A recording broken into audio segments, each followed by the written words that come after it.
को दिखा रहे हैं और इस लेटर में कई महत्वपूर्ण और बड़ी बातें कही गई हैं। उन्होंने कहा है कि जाति जनगणना की मांग करना बिल्कुल गलत है, ये इंदिरा गांधी और राजीव गांधी की विरासत का असम्मान है, उसे भी ठेस पहुंचाएगा। और उन्होंने यह भी कहा है कि अगर चुनावों में हम इस मुद्दे के साथ जाएंगे तो कांग्रेस पार्टी को बहुत ज्यादा नुकसान होगा। और उन्होंने 1931 में हुए कास्ट सेंसस का जिक्र किया और कहा कि तब अंग्रेजों ने कराया था, लेकिन देश जब से आजाद हुआ है तब से ऐसा नहीं किया गया। कांग्रेस पार्टी ने इसका विरोध किया है। और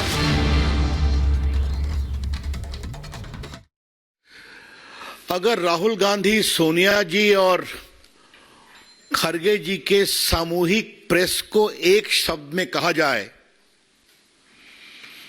तो हार की हताशा में बहाना ढूंढा गया है।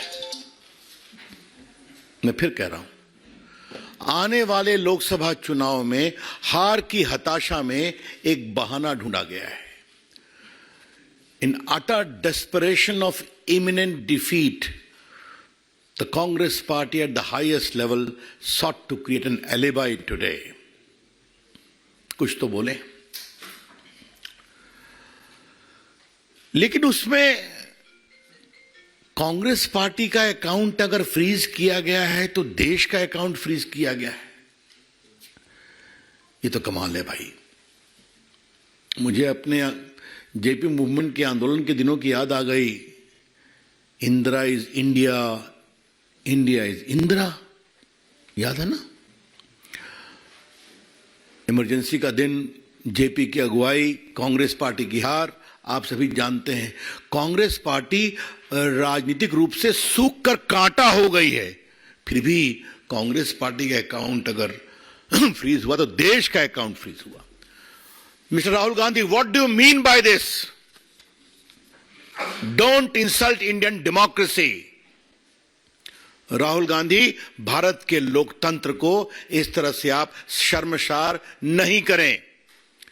यह देश आपकी पार्टी से बड़ा है, यह देश का लोकतंत्र आपसे बड़ा है।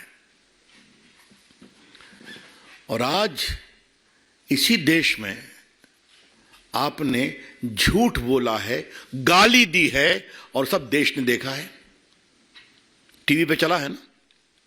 तो आप झूठ बोल सकते हैं, गाली दे सकते हैं, देश सुन रहा है, आपको यह तक अधिकार है, और करें देश का लोकतंत्र नहीं है। यह कौन सा तर्क है? यह बात मैं बहुत विनम्रता से कहना चाहूंगा। इनको नई बात नहीं हो तो अमेरिका में जाते हैं तो कहते हैं इंडिया में कोई डेमोक्रेसी नहीं है, सिंगापुर जाते हैं तो वही कहते हैं, लंदन जाते हैं वही कहते हैं, और आज उन्होंने यहां भी कह दिया। आज उनके झूठ का मैं पोल खोल लूंगा। लेकिन राहुल जी, सोनिया जी, आपको अगर देश की जनता वोट नहीं देती तो हम क्या करें? बीजेपी के राष्ट्रीय मंच से हम एक सवाल पूछना चाहेंगे। सोनिया जी, राहुल जी, अब खरगे जी से कितना पूछा जाए देखते हैं। आज भी तो उनका नंबर 3 ही था प्रायोरिटी में, हालांकि वो राष्ट्रीय अध्यक्ष हैं। अगर देश के लोग आपको वोट नहीं देते और आगे नहीं देने वाले हैं तो हम क्या करें? अगर राहुल गांधी की यह अपेक्षा है कि भाजपा के मित्र उनके लिए कैंपेन करें तो ये तो हम करने वाले हैं नहीं, क्योंकि उनका तो स्टॉक मार्केट इतना गड़बड़ाया हुआ है। और आज मैं कांग्रेस के लोगों को एक बात कहना चाहूंगा। हम भी चाहते हैं कि विपक्ष के रूप में कांग्रेस पार्टी पनपे, कितना पनपे उनका विषय है, लेकिन कांग्रेस पार्टी अब समझे कि जब जब राहुल गांधी से मुंह खुलवाएंगे तब तक स्टॉक मार्केट उनका और गिरेगा। There is a gentle advice to the Congress party, we wish you well, but realize now the more you allow Rahul Gandhi to speak, the more you are losing the ground in the country. अभी आप सोच लीजिए। अब थोड़ा सा राहुल गांधी ने जो झूठ बोला है कि हमारा पूरा बैंक अकाउंट फ्रीज कर दिया तो हम क्या करें, तो आज रिकॉर्ड को स्ट्रेट करना जरूरी है। बाकी इनकम टैक्स का विषय है तो सरकार की ओर से बोला जाएगा, लेकिन अल्प ज्ञान समस्या पैदा करता है। राहुल गांधी जी राजनीतिक विषयों पर कितना होमवर्क करते हैं तो आप जानते ही हैं, लेकिन कानूनी विषयों पर भी जब बोलते हैं तो थोड़ी चिंता हो जाती है।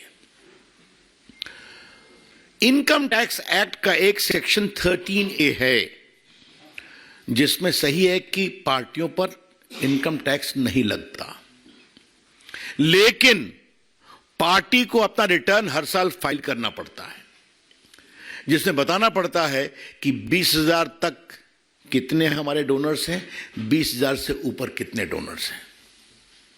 और अगर आपने ये नहीं फाइल किया हर असेसमेंट ईयर में तो आपका ये एग्जम्पशन खत्म हो जाता है।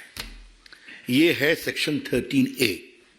Let me repeat, under the Income Tax Act section 13A, there is a clear provision that the political party is exempted from income tax, provided they file their return every year as to how much money has come of 20,000 rupees and duly certified auditor's report as to how much they had received from big donation.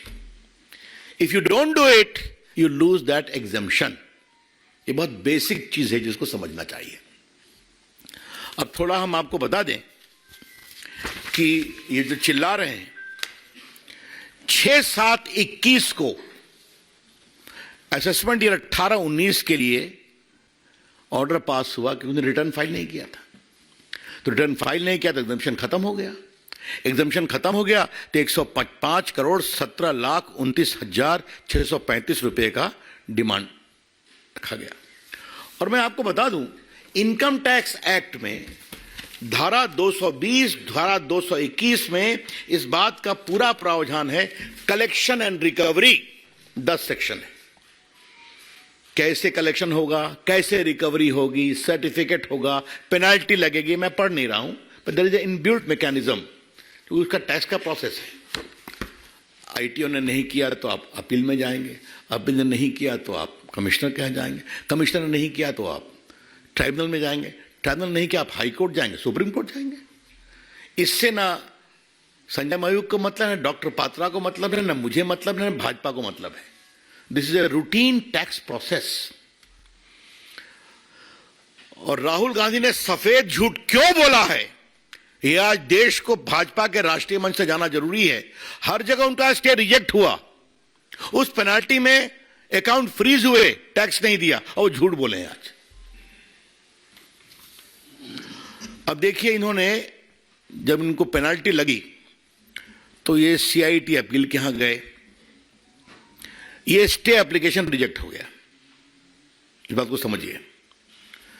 इसलिए अब बिल्कुल reason order पर गया। उसके बाद फिर ये गए सीआईटी के यहां, कमिश्नर अपील के यहां,